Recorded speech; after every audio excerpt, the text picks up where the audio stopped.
Di kisah sebelumnya, setelah upaya dari Panji Sabrang untuk membunuh Arya Tadah yang gagal karena Gagak Bongol yang datang tepat waktu membantu Aji Pradabasu, ternyata Gagak Bongol sudah menaruh curiga terhadap Panji Sabrang.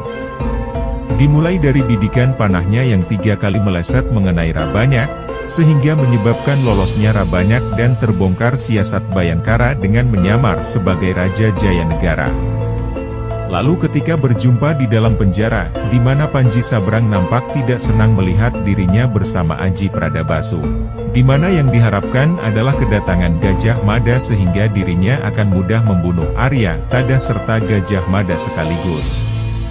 Serta tubuh Panji Sabrang sebagai seorang tawanan Rakuti yang tidak terdapat bekas luka hasil interogasi maupun penyiksaan, berbeda dengan tubuh Pujat Luntar dan para senopati yang mana nampak bekas-bekas penganiayaan sebagai seorang tahanan. Selepas itu Aji Pradabasu dan Gagak Bongol memeriksa kondisi Arya Tadah. Bersyukur karena meskipun luka yang diterima cukup dalam, namun tidak mengenai organ vital. Lantas keduanya segera membawa Arya Tadah ke tempat yang aman sebelum akhirnya pergi berjumpa dengan Lembang Laut di tempat yang sudah mereka tentukan. Di tempat lain jauh dari Trowulan, nampak Kartika Sinumpring berbicara dengan Ibu Gayatri. Sepeninggalan Raden Wijaya, Gayatri mengabdikan dirinya sebagai seorang biksuni di daerah Kahuripan, setelah pengangkatan Jayanegara sebagai pengganti Raden Wijaya. Disusul oleh kehadiran putri kesayangannya, Bunga Majapahit yang cantik jelita Tribuana Tunggadewi. Turut pula sang adik yang tidak kalah rupawan yakni Dyah Wiyat.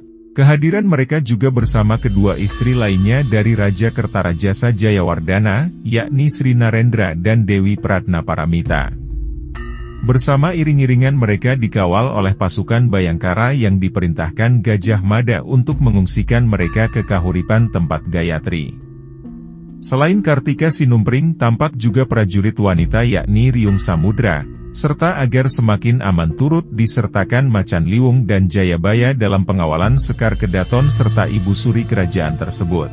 Setelah berbicara mengenai keadaan Majapahit, Gayatri paham bahwa seandainya Gajah Mada gagal, maka Rakuti sudah pasti akan dengan paksa menikahi kedua Sekar Kedaton yakni Tribuana serta Dyah Wiyat, sebagai langkah mempermulus jalannya dari penolakan rakyat. Hanya dengan menikahi kedua putri Raden Wijaya maka dengan begitu akan sah kepemimpinannya dalam menjadi Raja Majapahit. Mendengar hal itu Tribuana dan Dyah Wiyat nampak khawatir, karena keduanya sudah memiliki dambaan hati yang saat ini sedang jauh di negeri seberang menjalankan tugas negara. Mereka adalah Patih Cakradara dan Kudamerta. Lalu setelah perbincangan tersebut semua beristirahat untuk memulihkan tenaga serta memikirkan cara membantu Gajah Mada dan mengadakan doa agar pralaya Majapahit ciptaan Rakuti tersebut segera berakhir. Kemudian Macan Liwung dan Jayabaya berpamitan ke Ibu Ratu Gayatri untuk kembali ke Majapahit guna membantu perjuangan Gajah Mada dan kawan-kawannya. Menyisakan Kartika Sinumpring dan Riung Samudra untuk menjaga para Sekar Kedaton tersebut. Sementara itu Gagak Bongol dan Aji Pradabasu yang sudah tiba di tempat pertemuan terkejut melihat Gajah Mada seorang diri tanpa adanya Raja Jayanegara. Namun setelah Gajah Mada memberikan penjelasan nampak lega mereka mendengarnya. Lantas Lembang Laut menanyakan mengapa tidak dijumpai Panji Sabrang di dalam kelompok mereka serta di mana Arya Tadah. Sejenak Gagak Bongol dan Aji Pradabasu terdiam, seraya memohon maaf kepada rekan-rekannya, bahwa Panji Sabrang terpaksa ditebasnya karena hampir membunuh Mahapati Arya Tadah serta Aji Pradabasu. Sontak semua terkejut mendengar hal itu, bagaimana mungkin Panji Sabrang yang sudah dianggapnya seperti saudara sendiri, mampu mengkhianati mereka. Namun kenyataannya seperti itu, sehingga Gajah Mada dan yang lain mencoba menerima sikap Gagak Bongol. Serta Gagak Bongol mengatakan bahwa Arya Tadah sudah ada di tempat yang aman, sedang merawat lukanya hasil perbuatan Panji Sabrang. Setelah berbincang lantas, Gajah Mada menegaskan kembali bahwa beberapa hari lagi mereka akan bertemu di Krian seperti rencana awal, serta Gajah Mada berpamitan guna mempersiapkan segala sesuatunya.